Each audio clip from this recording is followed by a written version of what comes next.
Terima kasih sebelumnya kami ucapkan kepada Ibu Apoteker Mira Febrina MSc selaku dosen pengampu mata kuliah farmakologi klinis. Kami dari kelompok 1 akan mempresentasikan mengenai obat-obat sistem endokrin.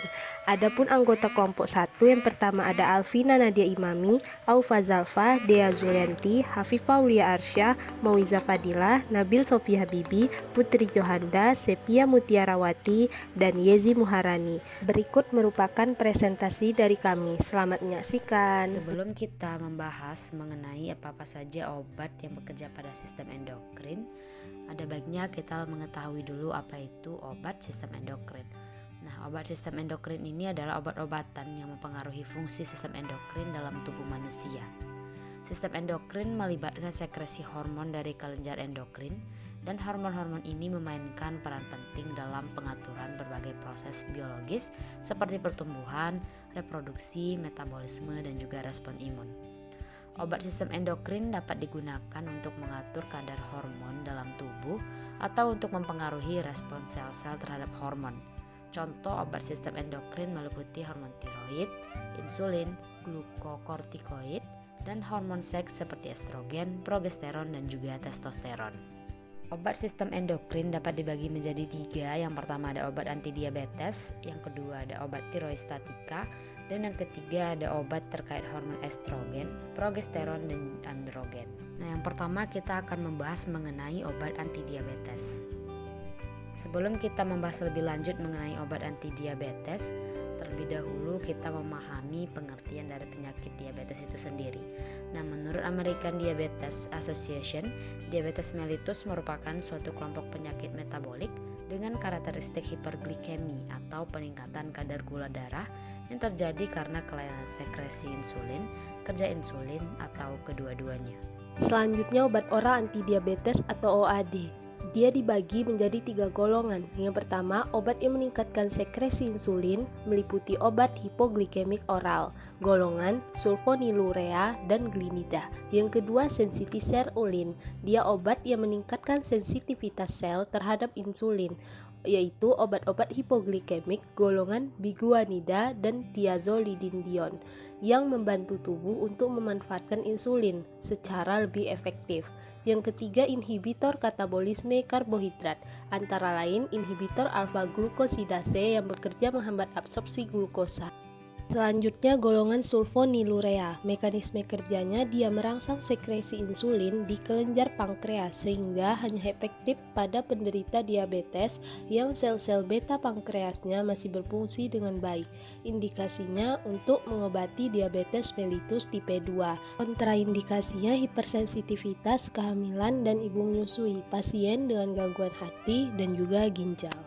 Contoh obat golongan sulfonylurea yaitu glibenclamid. Mekanisme kerjanya meningkatkan pelepasan insulin dari sel beta pankreas dengan mengikat reseptor ATP sensitif pada membran sel. Indikasi dan kontraindikasinya sama. Dosisnya awalnya 2,5 sampai 5 mg per hari. Dapat ditingkatkan dengan interval 1 sampai 2 minggu. Efek sampingnya hipoglikemia, gangguan saluran cerna, dan reaksi alergi. Selanjutnya yaitu golongan meglitinida dan turunan fenilalanin. Obat-obat hipoglikemik oral golongan glinida ini merupakan obat hipoglikemik generasi baru yang cara kerjanya dengan golongan sulfonylurea. Kedua golongan senyawa hipoglikemik oral ini bekerja meningkatkan sintesis dan sekresi insulin oleh kelenjar pankreas. Umumnya, senyawa obat hipoglikemik golongan meglitinida dan turunan fenilalanin ini dipakai dalam bentuk kombinasi dengan obat-obat antidiabetik oral lainnya. Contoh obat golongan meglitinida dan turunan fenilalanin. Yang pertama yaitu ada repaglinid atau Prandin. Mekanisme kerjanya merangsang sel beta di pankreas untuk melepaskan insulin. Indikasinya diabetes mellitus tipe 2. Kontraindikasinya yaitu hipersensitivitas terhadap obat ini, gangguan fungsi hati, kehamilan, dan menyusui. Dosisnya dimulai dengan dosis 0,5 sampai 1 mg sebelum makan, 2 sampai 4 kali sehari, maksimal 16 mg per hari. Efek samping dari obat ini yaitu hipoglikemia, sakit kepala, pusing, mual, muntah, diare, dan kulit kemerahan. Contoh yang kedua yaitu saxagliptin atau Onglida. Mekanisme kerjanya yaitu menghambat enzim di pankreas yang memecah hormon inkretin, sehingga meningkatkan produksi insulin dan menurunkan kadar glukosa darah. Indikasinya, diabetes mellitus tipe 2, kontraindikasinya hipersensitivitas terhadap obat ini, ketoasidosis diabetik, gagal ginjal berat, kehamilan, dan menyusui. Dosisnya yaitu dengan dosis awal 2,5 mg per hari, dosis maksimalnya 5 mg per hari. Efek sampingnya yaitu nyeri kepala, mual, diare, sakit perut, dan hipoglikemia. Baik, selanjutnya saya akan menjelaskan tentang golongan inhibitor aglukosidase. Contoh obatnya yang pertama itu ada acarbose atau glucobay dan miglitol atau glised. Dosisnya yaitu dosis awal acarbose adalah 25 mg 3 kali sehari. Dosis dapat ditingkatkan setiap 4-8 minggu dengan penambahan 25 mg 3 kali sehari. Dosis maksimal adalah 100 mg 3 kali sehari. Dosis awal miglitol adalah 25 mg 3 kali sehari. Dosis dapat ditingkatkan hingga 50 mg 3 kali sehari setelah 4-8 minggu. Efek samping yang terjadi yaitu adalah gangguan pencernaan seperti kembung, diare, dan gas. Selain itu juga dapat terjadi hipoglikemia, mual, muntah, sakit kepala, dan pusing. Beberapa pasien juga dapat mengalami gangguan hati yang jarang terjadi. Selanjutnya ialah golongan thiazolidinedione. Contoh obatnya yaitu ada pioglitazone dan rosiglitazone. Mekanisme kerja dari pioglitazone dan rosiglitazone bekerja dengan mengaktifkan reseptor gamma peroksisome proliferator activate yang terdapat pada sel adiposa, hati, dan otot. Aktivasi peroksisome proliferator activate menyebabkan peningkatan sensitivitas jaringan terhadap insulin, sehingga dapat meningkatkan penggunaan glukosa dan menurunkan kadar glukosa darah. Indikasi dari pioglitazone dan rosiglitazone digunakan untuk mengobati diabetes mellitus tipe 2 yang tidak dapat dikontrol dengan terapi gula darah oral lainnya. Kedua obat ini juga dapat digunakan dalam kombinasi dengan metformin atau sulfonylurea untuk mengontrol gula darah pada pasien yang tidak mencapai kontrol gula darah yang memadai dengan monoterapi.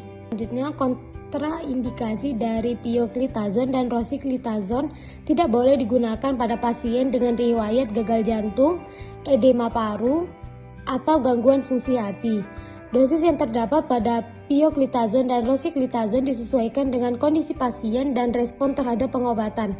Biasanya, dosis awal dari pioglitazone adalah 15-30 mg per hari dan rosiglitazone 4 mg per hari. Dosis maksimum dari pioglitazone adalah 45 mg per hari dan rosiglitazone yaitu 8 mg per hari. Efek samping pada penggunaan pioglitazone dan rosiglitazone ialah edema perifer, peningkatan berat badan, anemia, sakit kepala, nyeri punggung, dan gangguan fungsi hati. Terdapat juga resiko yang terjadi pada fraktur pada pasien yang menggunakan pioglitazone dalam jangka waktu yang lama. Selanjutnya yang kedua yaitu adalah obat tiroistatika. Pengertian dari tiroistatika ialah obat-obat yang digunakan untuk menghambat produksi hormon tiroid atau menghambat aktivitas enzim yang terlibat dalam produksi hormon tiroid. Tiroistatika digunakan untuk mengobati berbagai kondisi yang terkait dengan produksi hormon tiroid yang berlebihan, seperti hipertiroidisme, tirotoksikosis, dan tumor tiroid. Baiklah, selanjutnya itu ada golongan thionamides, yang mana mekanisme kerjanya itu adalah inhibisi oksidasi iodida menjadi iodin. Kemudian yang kedua, inhibisi iodinasi triloglobulin. Kemudian yang ketiga itu ada inhibisi organifikasi atau pembentukan T3 dan T4. Nah, di sini terdapat contoh obat golongan thionamides, yang mana salah satunya itu ada propylthiouracil atau PTU, yang mana mekanisme kerjanya dia bekerja dengan menghambat produksi hormon tiroid T3 dan T4 dengan menghambat aktivitas enzim yang terlibat dalam pembentukan hormon tersebut. Nah, untuk indikasinya dia hipertiroidisme terutama pada ibu hamil. Kontraindikasinya itu hipersensitivitas terhadap PTU, hati yang rusak atau penyakit hati. Untuk dosisnya, dosis awal itu sekitar 100 sampai 150 mg per hari yang dibagi menjadi 3 dosis. Efek samping itu ada gangguan gastrointestinal seperti mual, muntah, dan diare. Itu juga ada ruam kulit, rambut rontok, peningkatan kadar enzim, serta jarang terjadi arenolositosis atau penurunan jumlah sel darah putih. Selanjutnya, golongan obat thionamides itu ada metimazol yang mana mekanisme kerjanya dia bekerja dengan menghambat produksi hormon tiroid T3 dan T4 dengan menghambat aktivitas enzim yang terlibat dalam pembentukan hormon tersebut. Indikasinya dia hipertiroidisme, kontraindikasinya itu ada hipersensitivitas terhadap metimazol dan pemakaian bersamaan dengan obat-obatan tertentu seperti azathioprine. Untuk dosisnya, dosis awal itu sekitar 15-30 mg per hari yang dibagi menjadi 3 dosis juga. Untuk efek samping itu gangguan gastrointestinal seperti mual, muntah, diare, ruam kulit, rambut rontok, serta jarang terjadi arenolositosis atau penurunan jumlah sel darah putih. Selanjutnya itu ada obat golongan thionamides yaitu carbimazole yang mekanisme kerjanya juga bekerja dengan menghambat produksi hormon tiroid T3 dan T4 dengan menghambat aktivitas enzim yang terlibat dalam pembentukan hormon tersebut. Setelah masuk ke dalam tubuh, carbimazole akan berubah menjadi metimazole. Indikasinya yaitu hipertiroidisme, hipersensitif terhadap carbimazole atau metimanazole, dan pemakaian bersamaan dengan obat-obatan tertentu seperti azathioprine.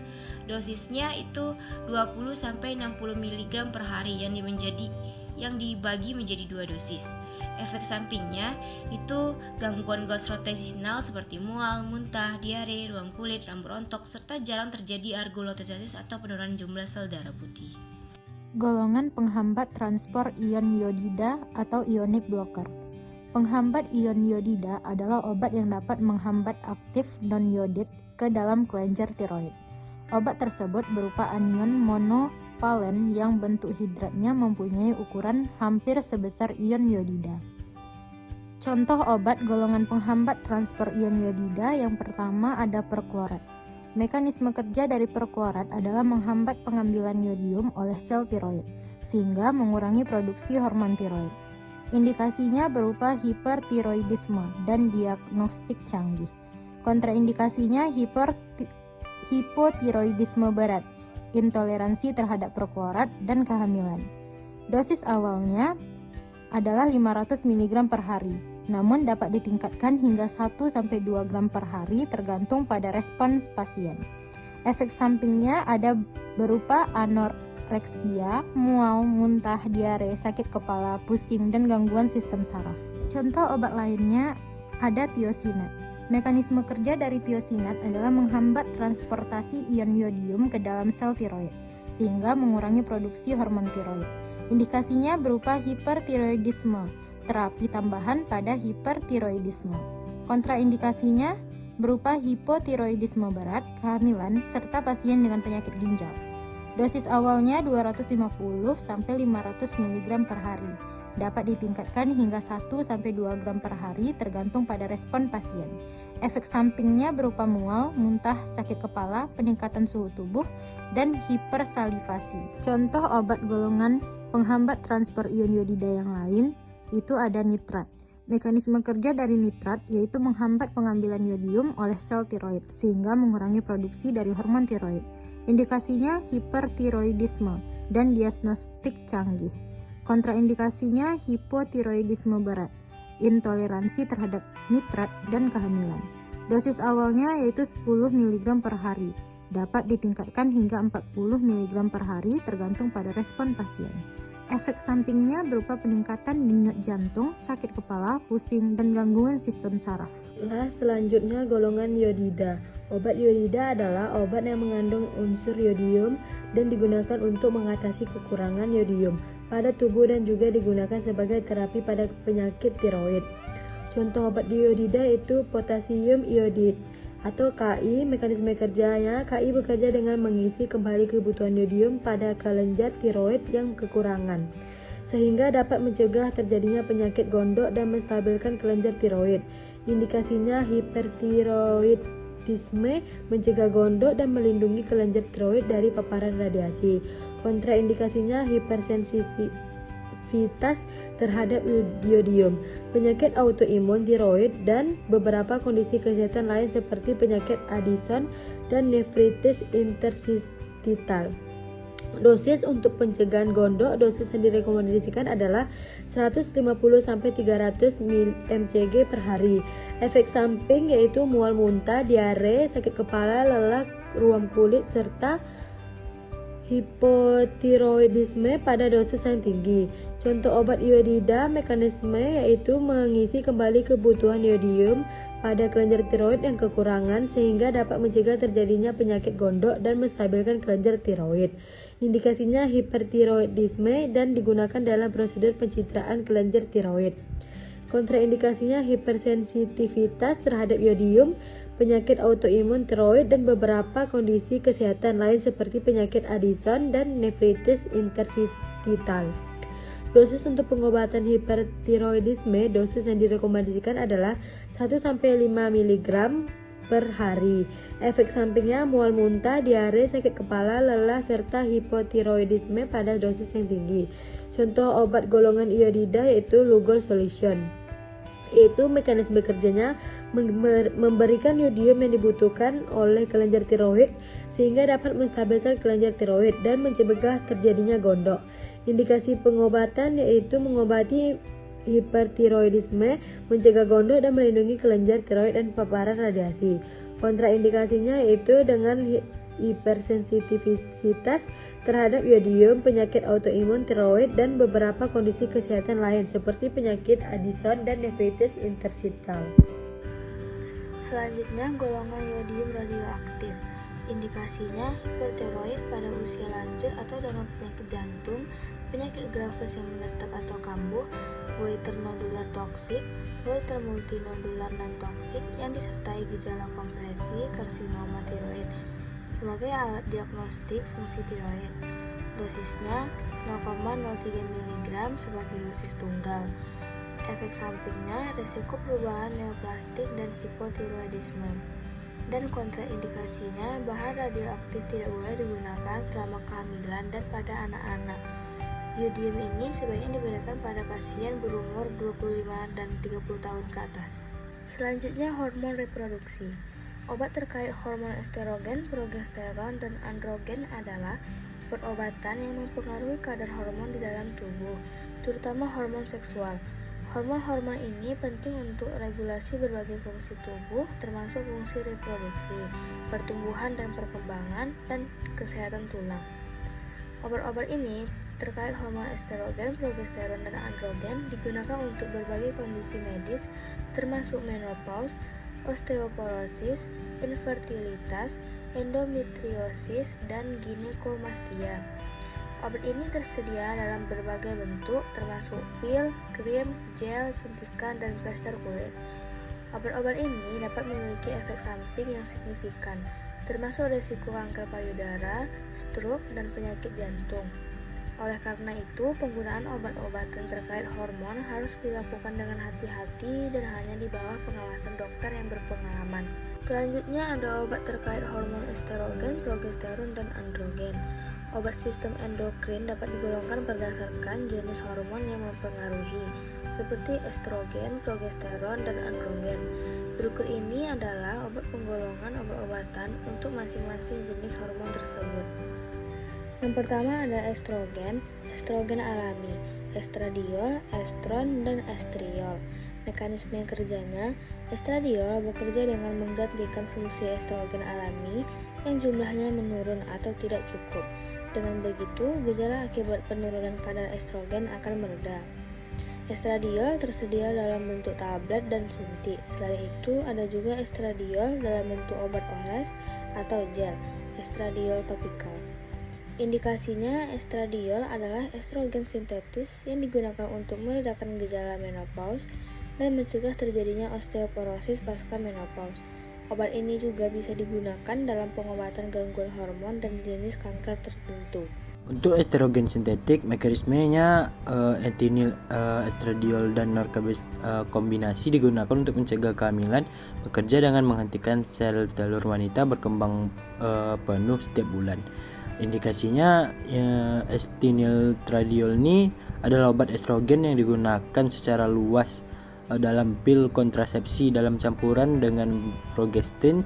Sebelumnya digunakan untuk berbagai indikasi seperti pengobatan gejala menopause, kelainan ginekologi, serta kanker sensitif hormon tertentu. Untuk kontraindikasinya ini pada wanita hamil serta pada penderita gangguan tromboemboli. Black box warning dan FDA menyebutkan etinilstradiol tidak digunakan untuk wanita usia lebih dari 35 tahun yang merokok karena dapat meningkatkan risiko kardiovaskular yang serius. Selain itu, dia harus diberikan secara hati-hati pada orang dengan dislipidemia dan diabetes mellitus. Efek sampingnya adalah nyeri atau kram perut, payudara terasa lunak, pusing, mual muntah, hingga berat badan naik. Progesteron alami untuk mekanismenya ini menebalkan endometrium atau dinding rahim supaya bisa menerima sel telur yang sudah dibuahi. Indikasinya itu ialah preparat hormon yang digunakan untuk mengatasi gangguan siklus menstruasi dan ovulasi. Pada kontraindikasinya hipersensitivitas neoplasma tergantung progesteron yang diketahui maupun yang suspek, pendarahan vagina yang belum didiagnosis. Efek sampingnya itu ada kantuk, pusing, nyeri payudara, perubahan suasana hati, mudah gelisah, mudah marah, dan sakit kepala. Pada progesteron sintetik yang medroksiprogesteron acetat yang diberikan secara parenteral mempunyai efek kontrasepsi, yaitu dengan cara menginhibisi sekresi gonadotropin reaksi homogen sehingga menurunkan produksi dan pelepasan hormon stimulasi folikel dan luteinizing hormon. Indikasinya itu terutama untuk mencegah kehamilan atau obat kontrasepsi secara injeksi intramuskular setiap 3 bulan. Selain itu, obat ini dapat digunakan untuk terapi amenor sekunder, perdarahan uterus abnormal, nyeri akibat endometriosis. Untuk kontraindikasinya terutama pada kehamilan atau perempuan yang diduga hamil. Selain itu, penggunaan obat ini juga kontraindikasi pada pendarahan pervagina yang persisten, berulang dan belum terdiagnosis. Efek sampingnya itu efek samping medroksiprogesteron asetat, mual kembung, nyeri payudara sakit, kepala sakit, perubahan keputihan, perubahan suasana hati, penglihatan kabur, pusing, dan yang lain-lainnya. Untuk pada androgen, mekanismenya mengatasi nyeri panggul atau gangguan kesuburan akibat endometriosis. Indikasinya itu angioderma herediter, pertumbuhan jaringan payudara berlebih. Kontraindikasinya itu mengalami pendarahan pada organ reproduksi dan kelamin yang belum diketahui penyebab dan didiagnosis penyakitnya. Tumor dirangsang oleh hormon androgen, gangguan jantung berat, ibu hamil dan menyusui. Efek sampingnya itu mengalami jerawat, kulit berminyak, peningkatan berat badan, rambut rontok, iritasi vagina.